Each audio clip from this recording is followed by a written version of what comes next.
One man, Jeremy Gilley, has spent the last 13 years trying to ensure that on the 21st of September every year, the shooting stops all over the world at the same time. We'll be talking about whether he needs to join the real world shortly. First, a few highlights from a BBC film on the challenges he faced. Well, Jeremy Gilley is with us now in the studio, as is Anne Leslie, who's reported on wars around the world for the Daily Mail. So you're going to reverse the entire course of human history, are you? Well, I think what we need to do is establish a day of global unity, a day of intercultural cooperation, separate from politics and religion. The 21st of September is a day of ceasefire and non-violence. So what would you have liked British soldiers in Afghanistan to have done today?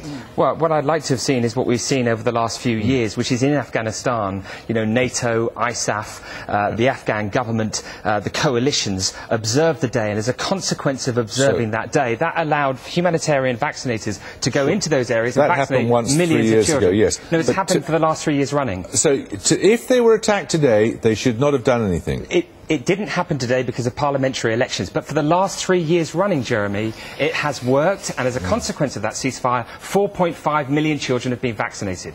Well, that is a good thing, isn't it, Anne Leslie? Yes, and the trouble is, criticising Jeremy, who's a very nice person and has good intentions, it's like Watch out, it's coming. Kicking a kitten in the teeth. Well, so what? I mean, we've got a choice. We either want to believe in peace, we either want to move the process forward, or we say the situation is so bad, we can't do anything about it, and therefore we give up.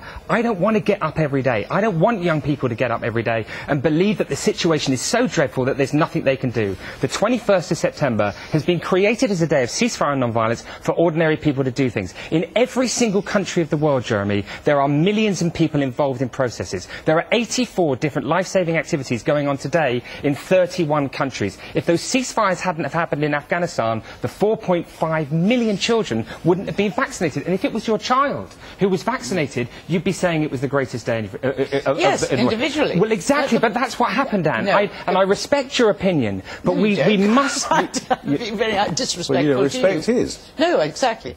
The minute we have a movie star or clapped-out pop star and people, swanning around like that, saying, "Aren't I good?" the whole thing would come to a stop. Don't you have an anxiety about these kind of vacuous celebrity endorsements? No, not at all. I mean, if you look at the leading organisations, the United Nations, Oxfam, Amnesty, the International Rescue Committee, the fact of the matter is that we live in a society that unless you have people that are like this, it's very difficult to get your message through. I tried for years as an individual who'd been on a journey to tell people that the Day of Peace exists. Nobody bothered. It was only until I worked with incredible individuals, artists, and those people were able to get our message through. And that's exactly why we work with them. And it's been very successful. Okay, very quickly. I think it's very interesting. I mean, but listen, we've got a Day of Peace. It's today. In every country of the world there's activity. A lot of that's life-saving. In 150 countries around the world, young people are engaged in the process through their art, their poetry, their literature. And we must inspire a new generation to move from a culture of war to a culture of peace. And unless we do that, we're heading for trouble. Okay, thank you both very much.